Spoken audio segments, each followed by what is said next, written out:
ওসমান হাদি লাশ চলে আসছে আজকে। আমার ভাই হাইটে 5 ফিট 2 ইঞ্চির বেশি না, ওজনে 60 কেজিও না, বয়সে আমাদের থেকে ছোট, কিন্তু দিন কেমন ভাবে লালন করছে, ইনসাফের পক্ষে কেমন ভাবে দাঁড়াইছে, বাংলাদেশের পক্ষে এমন ভাবে কথা বলছে, আলেম ওলামার পক্ষে এমন ভাবে অবস্থান নিছে, আধিপত্যবাদের বিরুদ্ধে নিজের স্পষ্ট ভাষণ দিছে, নিজের একটা আইডিওলজি যেটার সাথে ইসলাম যায় সেটাকে নিয়ে মাথা উঁচু করে দাঁড়াইছে। কত মানুষ শত বছর বেঁচেছে, মানুষ এরকম পাগল হয় নাই। ওসমানের জন্য মানুষ কাঁদতেছে।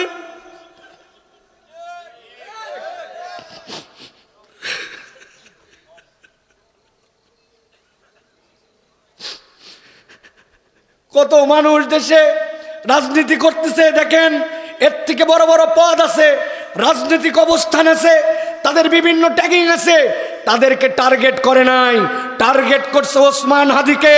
কেননা বুঝছিল এর ভিতরে আগুন আছে, ইনসাফ আছে, ইসলাম আছে, আল্লাহ আল্লাহ রসুলকে পছন্দ করে, মুখের কথা আর বুকের কথা আলাদা নয়, মুনাফিক নয়, এই জন্য তাকে শত্রু বানাইছে, ঠিক কিনা? আজকের বাংলাদেশে বিভিন্ন জন তাকে নিয়ে আবার দেখবেন সামনে রাজনীতি করতেছে। আমি আপনাদের কাছে বলতে চাই, প্রিয় ভাইয়েরা, স্বপ্ন দেখেন নিজের সন্তানকে ওসমান বানাবেন, স্বপ্ন দেখেন ইনসাফওয়ালা আপনার সন্তানকে বানাবেন। কত মানুষ মরে যায় খবর নাই, আর এক মানুষের গুলি খাওয়ার পরে বাংলাদেশ কেন এশিয়া মহাদেশের ইতিহাসে এতটুকু একটা মানুষের জন্য মানুষের এরকম ফিলিংস হয় নাই। এটাই আল্লাহর কবুলিয়া, ঠিক কিনা? ওই জীবনটাই চাই। কে মন চায় না আমার সন্তানটা ওসমান হোক? মন চায় না? তাহলে কেমনি ওসমান বানাবেন?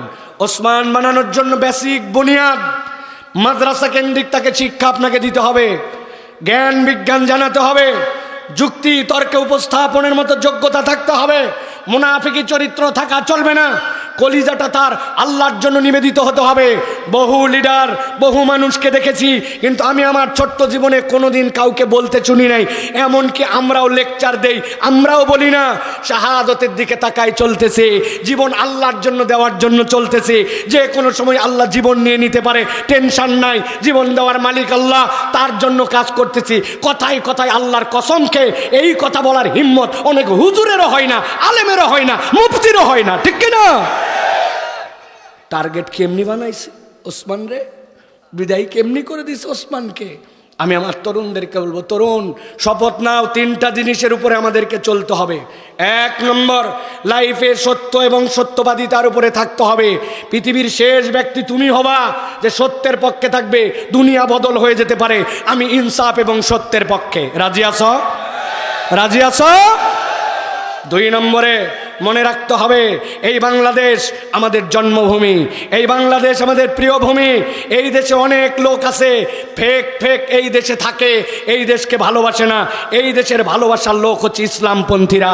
সুতরাং এই দেশের স্বাধীনতা সার্বভৌমত্ব কোনো বুর্জোয়া গোষ্ঠীর দ্বারা সংরক্ষিত হবে না। ওরা স্বার্থবাদী, ওরা কায়েমিবাদী, একমাত্র ইসলামপন্থীদের দ্বারাই এই দেশ নিরাপদ, ঠিক কিনা? 3 নম্বরে মনে রাখতে হবে, প্রিয় ভাইয়েরা, ওসমানের আদর্শ কি ছিল, লালন করেছে সে কি হৃদয়ে কি? সে একটা লালন করেছে যে এমন একটা ন্যারেটিভ, এমন একটা বাতায়ন এই দেশের মানুষের উপর দিয়ে ছড়ানো হয়েছে, হুজুর মানে এই রকম, ইসলাম পন্থা মানে এই রকম, এই যারা কোরআন হাদিসের কথা বলে তারা এরকম, আল্লাহ রসুলের কথা বললে এরকম। এই যে একটা ন্যারেটিভ, এই ন্যারেটিভকে ভাঙতে হবে কি দিয়ে? শিক্ষা দিয়ে, জ্ঞান দিয়ে, যুক্তি দিয়ে, বিদ্যা দিয়ে, আদর্শ দিয়ে নিজেদেরকে মজবুত করে। ফাও চিৎকার করে লাভ নাই, আবেগের চোখের পানি কালকে শুকায় যাবে, কিন্তু আদর্শবাদী যদি হয় তাহলে চোখের পানি শুকাবে না। আমরা আশা করতেছি, দাবি করেছিলাম 2টা, ওসমান হাদিকে কবর দিতে হবে ঢাকা বিশ্ববিদ্যালয়ে, কাজী নজরুল ইসলামের পাশে তার কবর হবে। ফ্যাসিবাদের চত্বর শাহবাগ চত্বরের নাম পরিবর্তন করতে হবে। ডিক্লার এখনো সরকার দেয় নাই, জনগণ দিয়েছে। ফ্যাসিবাদ চত্বর আর ওইটা শাহবাগ থাকবে না, ওটা হবে হাদি চত্বর। ইনশাআল্লাহ ওই ঢাকার বুকে হাদি শুয়ে থাকবে, লক্ষ হাদি ঘরে ঘরে তৈরি হবে। এই দেশ ইনসাফের দেশ হবে, আদর্শের দেশ হবে। হাদিকে মারতে পারো নাই, 1 লক্ষ হাদির বীজ পোতা হয়েছে, ঠিক কিনা? আল্লাহ যেন আমাদেরকে কবুল করেন, আল্লাহ যেন আমার ভাইয়ের শাহাদতকে কবুল করেন, আল্লাহ যেন তার কবরকে প্রশস্ত করে দেন, আল্লাহ রাব্বুল আলামিন যেন তার কবর, তার হাসর, তার মিজানকে শহীদদের সাথে আল্লাহ একত্রিত করে দেন, আমাদেরকেও যেন আমার ভাইয়ের সাথে একত্রিত করেন, তার পরিবারকে আল্লাহ ধৈর্য ধরার তৌফিক দান করেন। তার স্ত্রীর গায়রত দেখে নিজের স্ত্রীদের ব্যাপারেও লজ্জা হয়। কি ব্যক্তিত্বশীল নারী, কি ব্যক্তিত্বশীল নারী!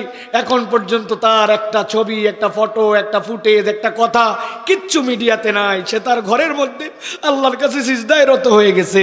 আল্লাহ, তুমি এই পরিবারটাকে তোমার বিশেষ দয়া দিয়ে, ভালোবাসা দিয়ে আল্লাহ আল্লাহ তার নিরাপত্তা দান করে দাও। তার সন্তানকে আল্লাহ তুমি ওমরের মতো কবুল করো। আল্লাহ তার পরিবারের প্রতি তুমি রহম করো। আল্লাহ এই ভাইয়ের আদর্শকে লালন করে আমার যুবকদেরকে আল্লাহ আগামীর বাংলাদেশ বিনির্মাণ করার মতো তৌফিক দান করো। প্রিয় ভাইয়েরা, আমার শরীরটা ভীষণ খারাপ ছিল। আজকে জুমার নামাজ খুতবা দিতে দিতে আমি অর্ধেক রেখে আমি নেমে গেছি। আমি আর পড়াতে পারি নাই, গলা দিয়ে কথা বেরোচ্ছে না, শরীর মন অবসাদে ভরে গেছে।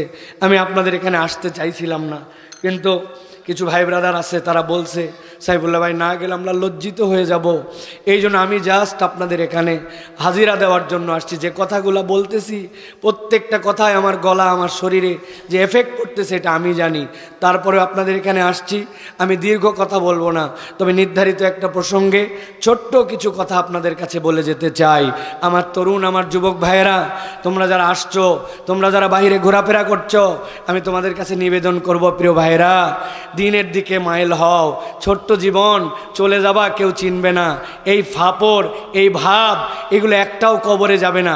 এমন একটা ডেডিকেটেড জীবন যাপন করো যে তুমি চলে যাওয়ার পরে তোমার পদচিহ্ন যেন থেকে যায়, তুমি যেন সমাজে প্রভাব সৃষ্টি করে যেতে পারো। তোমার ব্যক্তিত্বটা সেরকম বানাও। আল্লাহর দিকে আসো, আল্লাহওয়ালা হও, দিনদার হও, চারিত্রিক হও, নিজের চেহারা সুরত চেঞ্জ করো, পোশাক পরিচ্ছদ পরিবর্তন করো। মানুষ তোমাকে সামনে বলে না, কিন্তু পেছনে তোমাকে পছন্দ করে না। চলে যাওয়ার পরে বেয়াদব বলে তোমাকে সম্বোধন করে। এটা কোনো মানুষের জীবন হতে পারে না ভাই। নিজের জীবনটা পরিবর্তন করো। হাদি ভাইয়ের ভিডিওগুলো বারবার দেখো আর চিন্তা করো, সেও তো 30-35 বছরের ছেলে, কেমনে সে এইরকমভাবে ফোকাস হয়ে গেল? আমি কেন তাহলে আমার জীবনকে আল্লাহর জন্য ডেডিকেটেড করতে পারবো না? প্রিয় ভাইয়েরা, আসো, কোরআন শোনার জন্য বসো।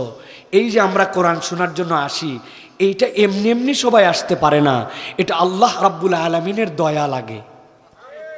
কি লাগে? আল্লাহ বলছেন, নবী, যে ঈমান আনে ওই ঈমানের চিহ্ন থাকে।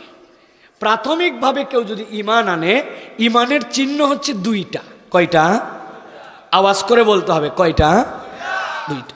এই চিহ্ন না থাকলে আপনার মুখের ফাঁপরে, মুখের কথায় আপনি ঈমানদার, এটা আল্লাহর কাছে করে কোনো ভ্যালু নাই। আল্লাহ বলছেন, ইন্নামাল মুমিনুনা আল্লাযীনা ইযা যুকিরাল্লাহ ওয়াজিলাত কুলুবুহুম ওয়া ইযা তুলিয়াত আলাইহিম আয়াতুহু যাদাতুহুম ঈমানা। আল্লাহ বলছেন, নবী বলে দেন, তুমি যদি ঈমানের দাবিদার হও আল্লাহর কাছে, তাহলে তোমার দুইটা চিহ্ন থাকা লাগবে। কেউ যদি আপনারে ডেকে নিয়ে বলে, ও ভাই এদিক আসেন, একটু এদিক আসেন, আপনি তার কাছে আগ্রহ করে গেছেন, উপর দিকে আপনারে চোখ তুলাইছে, তুলায় বলছে তাকায় দেখেন, উপরে আপনি তাকাইছেন, কি দেখবো বল? ওই দেখেন ভাই একটা ঝোপা, ওই ঝোপার মধ্যে দেখেন 100টা ডাব ধরছে। আপনি চিন্তা করছেন, বলে কি রে, এক ঝোপায় 100টা ডাব? নিচের দিকে তাকায় দেখে গাছ এরকম চিকন, পাতা ঝুরি ঝুরি। বলছে ব্যাককল কোথাকার, আমার কি বেকুব ভাবছিস নাকি? এইটা কে বলছে তোরে ডাব গাছ? এটা হচ্ছে সুপারি গাছ।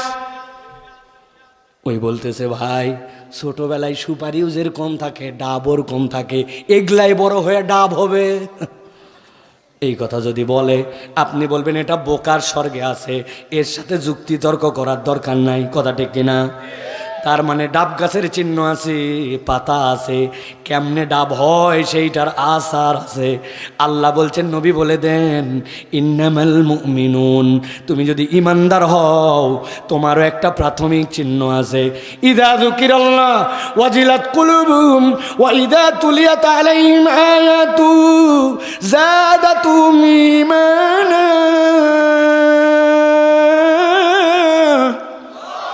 আল্লাহ বলছেন এক নম্বর চিহ্ন, আল্লাহর কোরআন যখন, আল্লাহর জিকির যখন, আল্লাহর আলোচনা যখন তার সামনে উপস্থাপন করা হয়, সে আর স্বাভাবিক থাকতে পারে না, তার অন্তরটা থই থই করতে শুরু করে। আমি উদাহরণ দেওয়ার জন্য বলি, মাথার মধ্যে ঢুকায় নেন, তরুণরা উত্তর দিবেন, মুরব্বীরা না। আপনাদের এলাকায় গ্যাসের চুলা আছে না ভাই? কথা বলতে হবে, আছে? একটা চুলার মধ্যে দুইটা মুখ, এই দুইটা মুখ দিয়েই জাল জ্বলে। দুইটা মুখের মধ্যে দুইটা হাঁড়ি বসাইছেন, এক একটা হাঁড়ির পরিমাণ 1 লিটার। দুইটা হাঁড়ির মধ্যে দুইটা আইটেম দিছেন, ডানেরটার মধ্যে দিছেন আধা লিটার পানি, আর বামেরটার মধ্যে দিছেন আধা লিটার দুধ। জিজ্ঞাসা করব, এবার শুনে থাকলে বুঝে থাকলে উত্তর দেন, চুলার মুখ কয়টা? চুলার উপরে হাঁড়ি কয়টা? হাঁড়ির মাপ কত? কথা বলেন, না বুঝলে আবার বলেন। হাঁড়ির মাপ কত? হাঁড়ির ভিতরে আইটেম দুইটা দিছেন, ওই দুইটার পরিমাণ কত? আধা লিটার। ডানেরটার মধ্যে কি, বামেরটার মধ্যে? নিচের মধ্যে থেকে আগুন লাগাই দিছেন। কুমিল্লার মুসলমান বুদ্ধি খাটায় বলেন, পরিমাণ এক, হাঁড়ি এক, জাল এক, কিন্তু ডানেরটা পানি আর বামেরটা দুধ। আপনি 5 মিনিট পরের থেকেই সতর্কতার সাথে কোনটার দিকে লক্ষ্য রাখবেন, পানি না দুধ? ডানে যারা আসো আমাদের সাথে, তোমরা ওই ডানে কোনায় যারা আছেন আমাদের সাথে, কোনটায় লক্ষ্য রাখবেন? কারণ কি?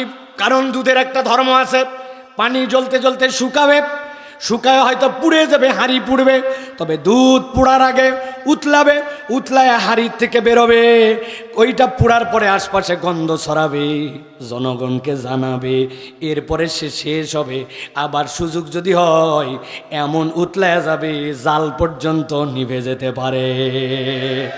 আমার আল্লাহ বলছেন ইযা যুকিরাল্লাহ ওয়াজিলাত কুলুবুহুম, তুমি বলো আমার ঈমান ঠিক আছে, আমার নাক আছে, চোখ আছে, মুসলমান ঘরেরই সন্তান, দেখতেও তো মুসলমান মুসলমান লাগে, কিন্তু তুমি পানি, তুমি এখনো দুধ হতে পারো নাই। তোমার প্রমাণ দিতে হবে কোরআনের আলোচনা, আল্লাহর কথা, জিকিরের মাজলিস, ওয়াজ, এইটার পিছনে তোমার হৃদয়ে যদি আকর্ষণ না হয়, তুমি মানুষ রূপে আছো, মুমিন হতে পারো না। আল্লাহ বলছেন 2 নম্বর কি হবে? আল্লাহ বলছেন ওয়াইদা তুলিয়াত আলাইহিম আয়াতুহু, আল্লাহর আয়াত যখন সে তেলাওয়াতটা শুনে ফেলবে। ব্যাখ্যাকে মুফাসসিররা করেছেন কেবল তেলাওয়াত মানে ইমাম সাহেব পড়লো এটা নয়, বরং এই তেলাওয়াত মানে আল্লাহর হুকুম সে জানে, হালাল জানে, হারাম জানে, আল্লাহর বিধান জানে, এইটাতে তার দিলের মধ্যে এমন আকর্ষণ হবে। আল্লাহ বলছেন যাদাতুহুম ঈমানা, আল ঈমানু ইয়াজিদু ওয়া ইয়ানকুসু, ইমান বাড়ে কমে। আল্লাহ তার ইমানকে এমন লেভেলে নিয়ে যাবেন, ওই বান্দা আল্লাহ ছাড়া কারো উপরে আর তাওয়াক্কুল করবে না, ভরসা করবে কার উপরে? আল্লাহর উপরে। কিভাবে হবে? আল্লাহ বলছেন আল্লাহর আয়াত অনুধাবন করতে হবে। কি অনুধাবন করলাম?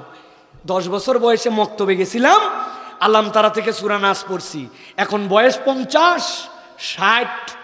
আগে মানুষের বাড়িতে কাজ করতে, এখন নিজের বাড়ি। আগে চাকরি ছিল না, এখন চাকরি। আগে ছিল ভাঙ্গা বাড়ি, এখন দোতলা।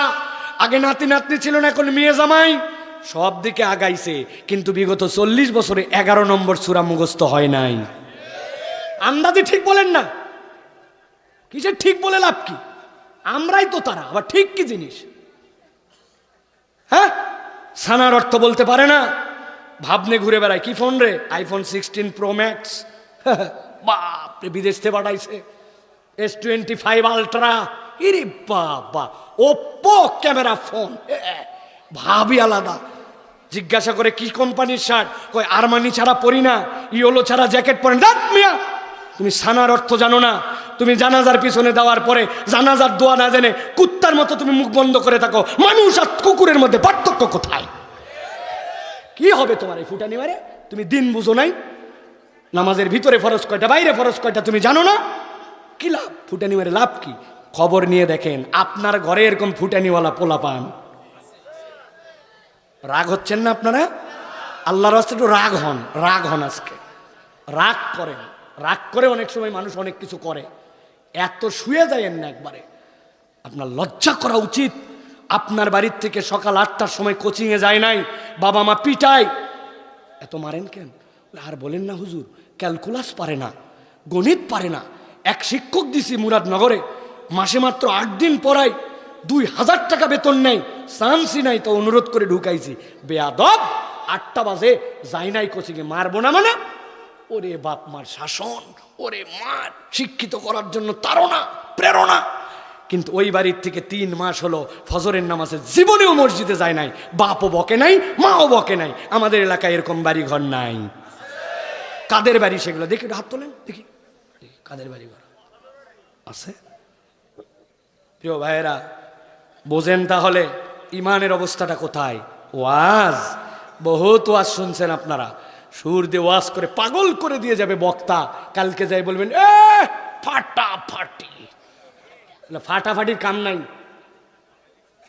প্রিয় ভাইয়েরা, তাহলে এই দ্বীনের পথে আমাদের আশা লাগবে কি না?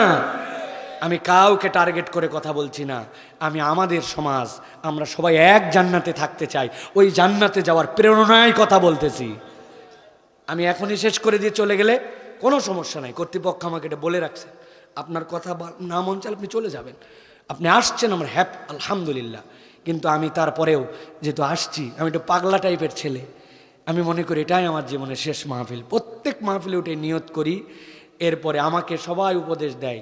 শাইখ আহমদুল্লাহ আজকে মেসেজ দিয়েছেন, চাপ নিয়ে কথা বলেন না ভাই, জীবনটার ক্ষতি করেন না ভাই, একটু রয়ে শয়ে চলেন, একটু এত প্রেশার নিয়েন না। কিন্তু আমি তো জানি এই যে বসছি, এটাই আমার জীবনের শেষ কথা, এটাই আমার শেষ মাহফিল, এটাই আমার আমানত। নিরেট টাকা কামাই করার জন্য আল্লাহ যেন আমারে ওয়াজ না করায়।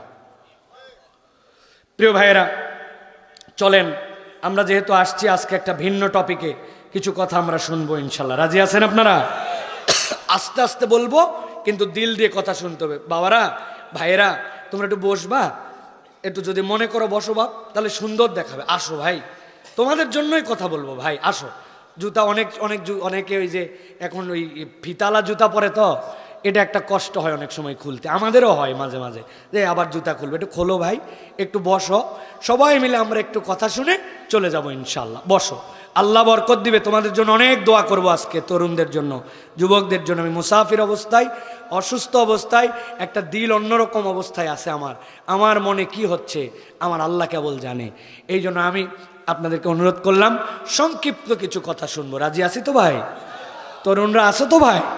কারা কারা আছো দেখি, 2টা হাত উঁচু করো, হাতগুলা নামান। এ ব্যাকা হাত আমি নিব না, হাত টান করে এইরকম করে সোজা করতে হবে। হ্যাঁ, নামান, থামেন, হাত নামান। এবার লাস্ট হাত তুলবো, তবে হাত তোলার সাথে সাথে একটু ফাঁকিবাজগুলার চেহারা দেখব, যারা আমরা তুলতে পারছি না সোজা করে। এবার একটা চমৎকার করে সকলে মিলে হাত টান টান করে সোজা করেন, 2 হাত। হ্যাঁ, ডানে বামে তাকায় দেখেন তো কারা কারা উঠাতে পারে নাই। চাচার ডান হাতে কি সমস্যা? আচ্ছা, মাশাল্লাহ, ঠিক আছে, থাক, মুরব্বী মানুষ। আহা, হাত নামায়েন না বাবা, না এত তাড়াতাড়ি তাড়াহুড়া। সোজা করেন, হাত সোজা হয় নাই, সবার হাত সোজা হয় না। এরকম আমার মতো কান বরাবর। এবার একটু নড়াচড়া দেন, জোরে জোরে। এবার পেছনে একটু টানা দেন, পিছনে। এবার একটু সামনে দেন, এবার একটু সোজা করেন এরকম করে। এই মাশাআল্লাহ, হাত সোজা। এবার ঝাড়া দিয়া সোজা, ছাড়া দে সোজা। হ্যাঁ, সোজা করছেন। এবার গলাটা পরিষ্কার করেন। সামনে না, এই সামনের লোক খুব অ্যাক্টিভ, পিছনের লোক ফাঁকি। পিছনে গলা পরিষ্কার দাও। এবার হাতটা বুক বরাবর নেন, এই বরাবর। এবার এই একটা তাকবীর দিব আমরা। এই মাহফিল, এই এলাকা এবং আমাদের জীবনে এই রকম তাকবীর দেই নাই। পারবো ইনশাল্লাহ? যারা ফাঁকি দিবেন না তারা বলেন আল্লাহুম্মা আমিন, আর যারা ফাঁকি মারবেন তারা বলেন আল্লাহুম্মা আমিন। ফাঁকি দিবে? কি কথা, একটা ফাটাফাটি তাকবীর দিতে হবে, দিয়েই আমি আলোচনায় ঢুকবো। এই রকম তাকবীর জীবনে দেই নাই, পারবো ইনশাআল্লাহ। ওই ওসমান হাদি আজকে আল্লাহর সাক্ষাতে চলে গেছে, আর শাজিমের রবের কাছে জানান দিতে চাই যে আল্লাহ, আমরা ওসমানের পক্ষে আছি, তার মতো হতে না পারলেও আমরা আল্লাহু আকবারের পক্ষে আছি, ঠিক কি না? পারবে তরুণরা তাকবীর দিতে পারবে? বুঝে বলো কিন্তু পারবে? মুরব্বীরা পারবেন? হাত বুক বরাবর নেন, এই বরাবর। আমি বলবো লিল্লাহে তাকবীর, আসমানের দিকে ছুড়ে দিয়ে বলতে হবে আল্লাহু আকবার।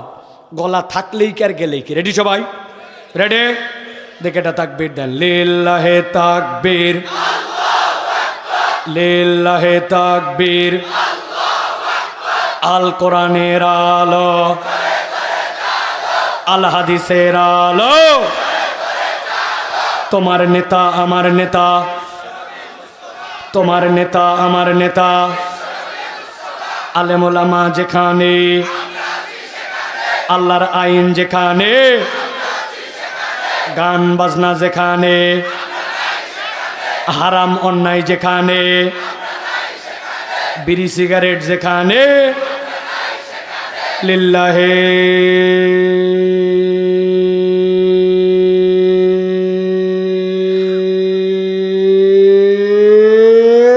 তাকবীর।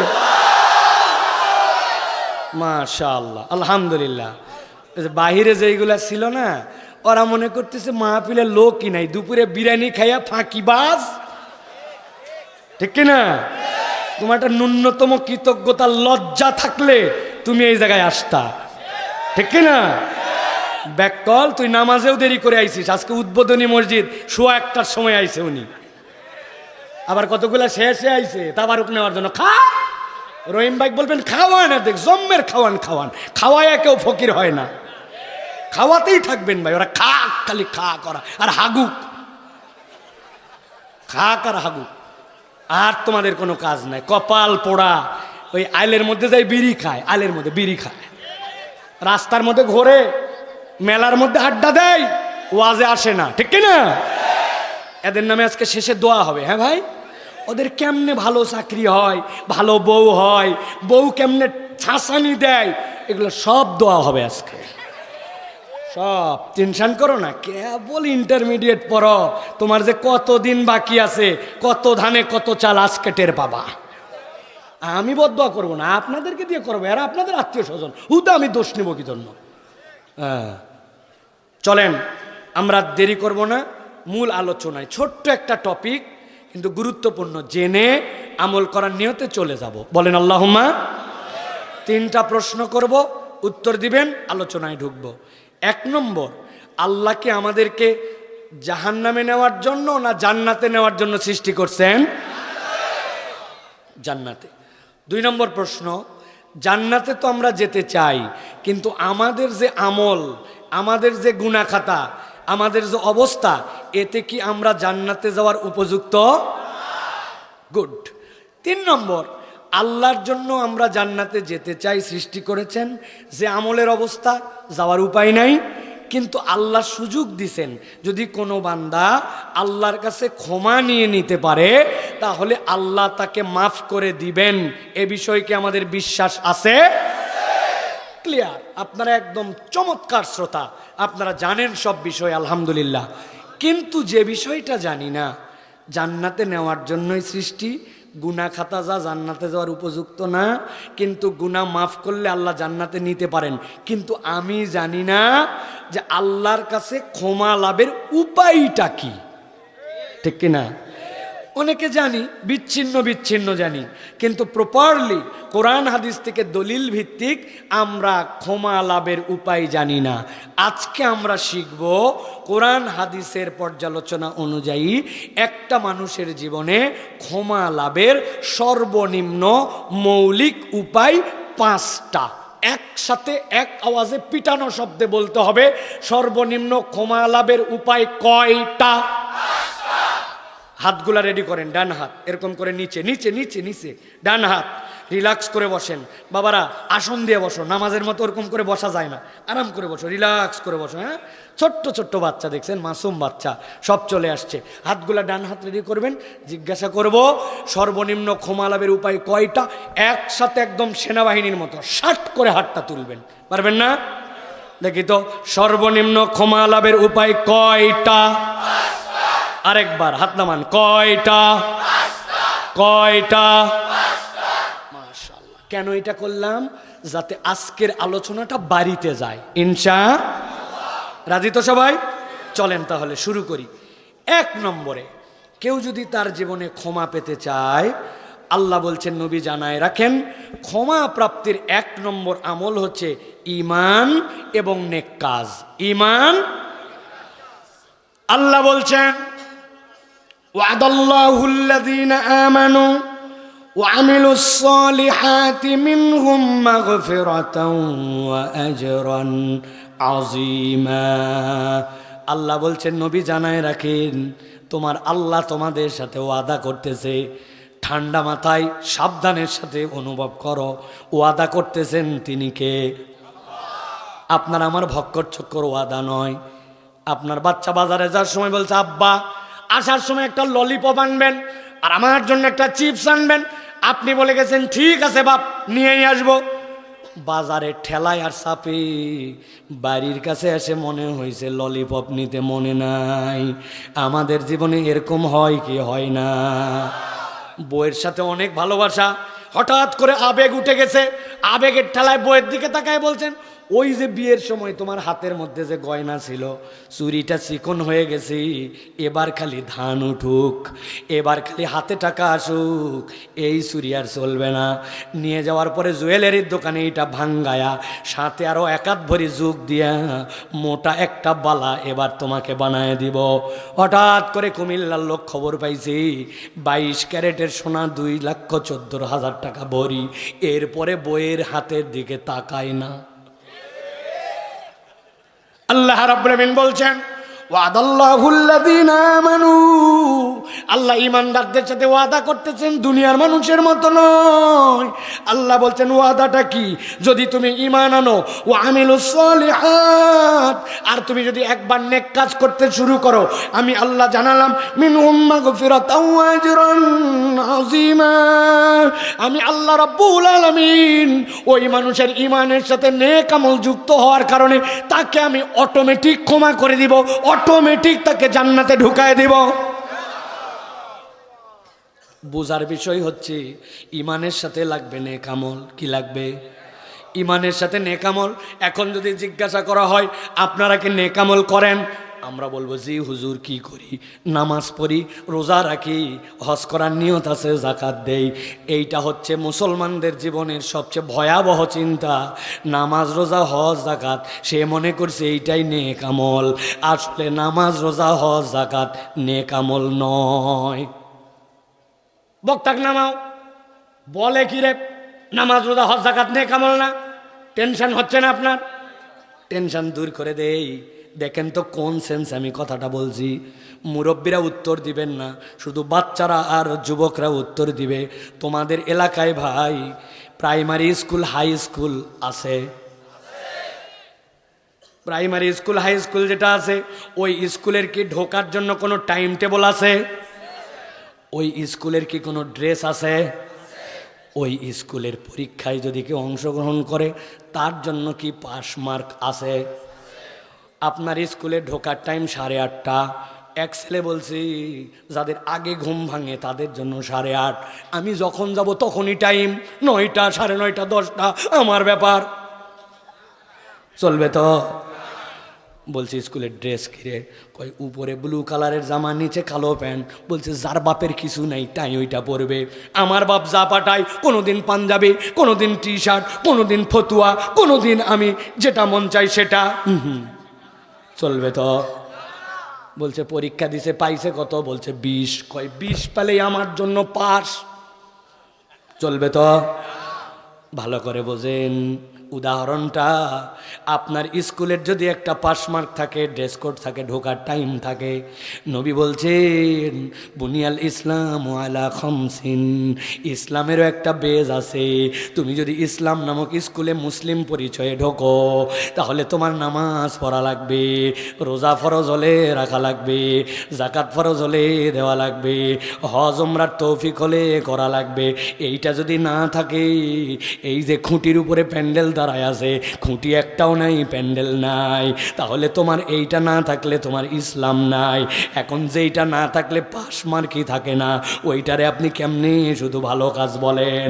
ওইটা তো আপনার বাধ্যতামূলক কাজ, ওইটা তো আপনার পাশ মার্ক, ঠিক না? এই জন্য বলছি নামাজ রোজা হজ যাকাত একমাত্র ভালো কাজ নয়।